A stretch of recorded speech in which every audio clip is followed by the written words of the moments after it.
Adam Wharton hype train is back. After making the England squad before the Euros last year and highly impressing everyone under Oliver Glasner last season, the 21-year-old English midfielder was hit with injury woes. He needed groin surgery, but now he's back again. So for today's video, I'll be touching on what's been going on with the former Blackburn midfielder, how he's performed back from injury, how good he really is, and why Thomas Tuchel must start him for England. Let's go. So as you may have saw earlier today, Thomas Tuchel announced his first England squad. We saw the names of Kyle Walker, Jarell Quansah, Jordan Henderson, Dan Burn in the England squad, but no Adam Wharton, or Gibbs White, or Hudson-Odoi, or Jared Brandthwaite. Some debatable picks. I can kind of understand why Wharton wasn't picked. He's only had 3 starts coming back from a big injury, but picking the likes of Henderson over him, I do not get one bit. So he can have the benefit of the doubt once, but next England squad, you must be picking him. So as we all know, Crystal Palace signed Lancashire-born midfielder Adam Wharton for a fee surrounding the 20 million mark.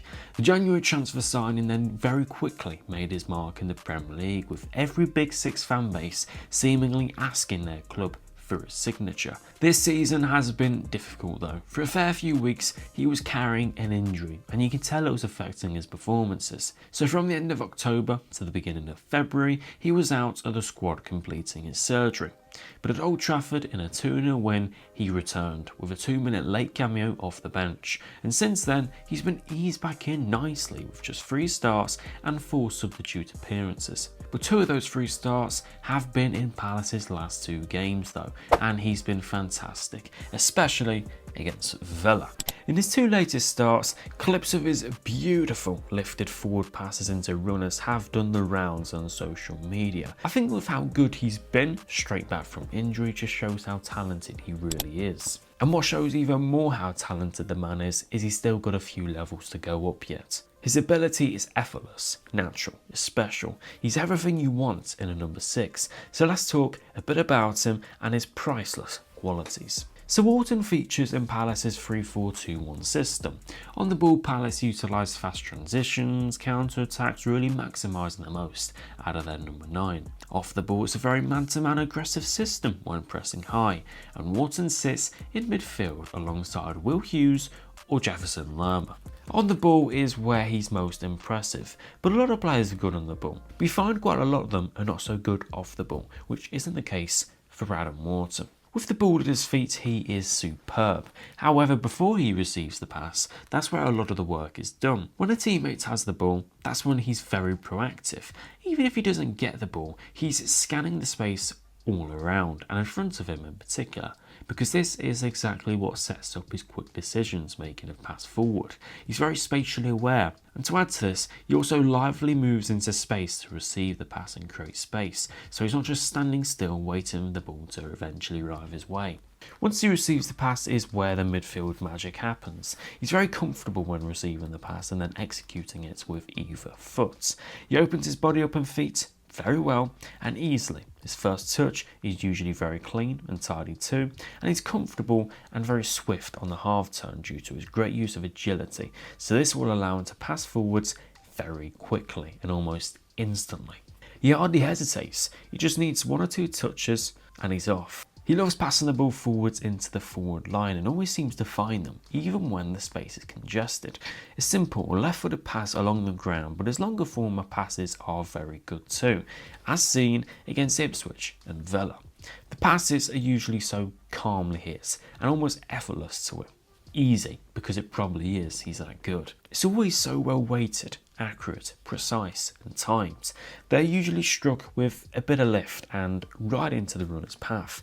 The runner hardly has to make too much of a stride or effort in getting the first touch to the ball because the pass is just so good. But this isn't to say that's his only move too. We've seen him time and time again access the likes of Tyrick Mitchell and the wide players who are driving into space going forward.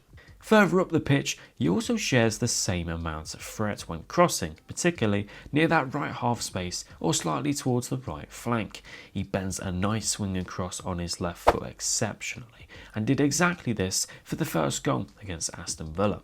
So overall, he's just a very clean striker of the ball and loves those braver, more riskier passes to access his front men. I don't think it's very common for a midfielder to be as good as he is with how young he is in finding those passes beyond the crowded space into his attackers. It's brilliant, but he won't always choose to pass. Adam Wharton is press resistant. His close ball control is great. He's got quick feet and agility to escape any tight scenario, but it's his physicality that helps him out here too.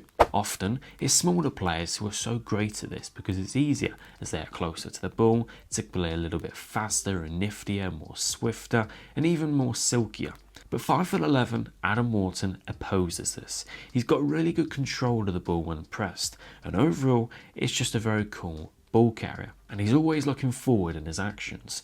But Wharton has something that a lot of accomplished tight space dribblers don't always have: physicality.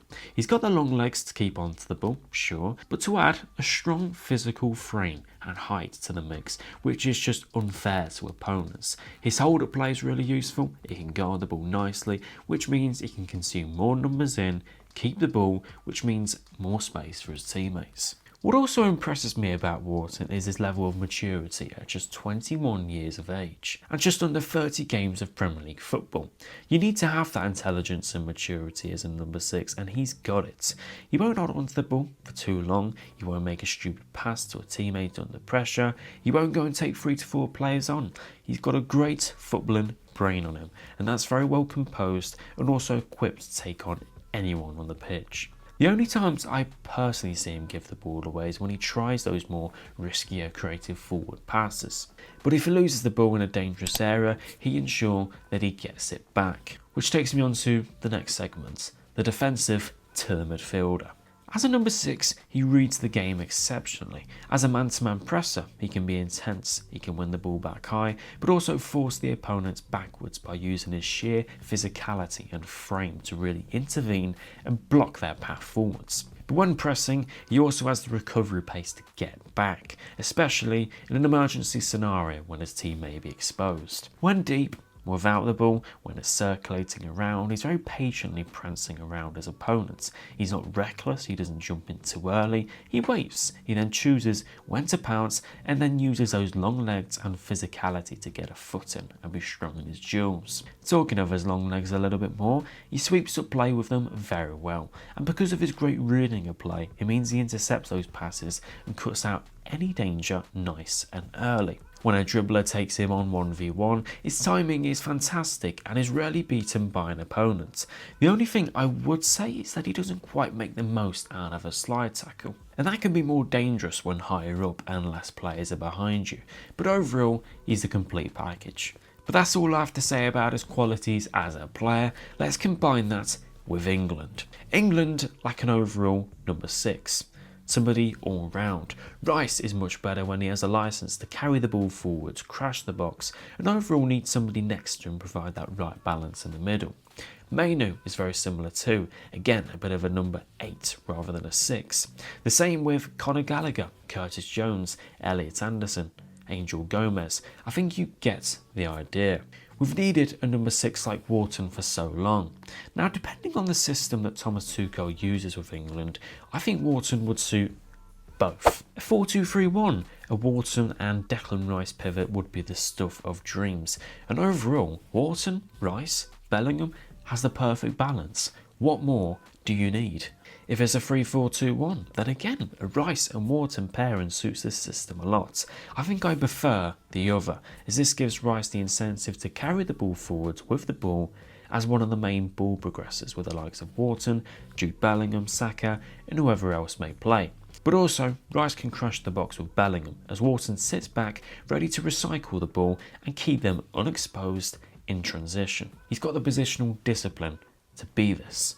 The midfield to me seems like the perfect formula, the perfect balance. No need to force anybody in if you've got all the quality right there, and a whole lot more ready to come off the bench when need be. Thank you guys for watching today's video. If you did enjoy, make sure to smash a like and subscribe to the channel. What do you think of Adam Wharton? Should he be a starter for England, pairing next to Rice or Bellingham or whoever you may think? Thank you for watching, and I'll see you guys in the next one.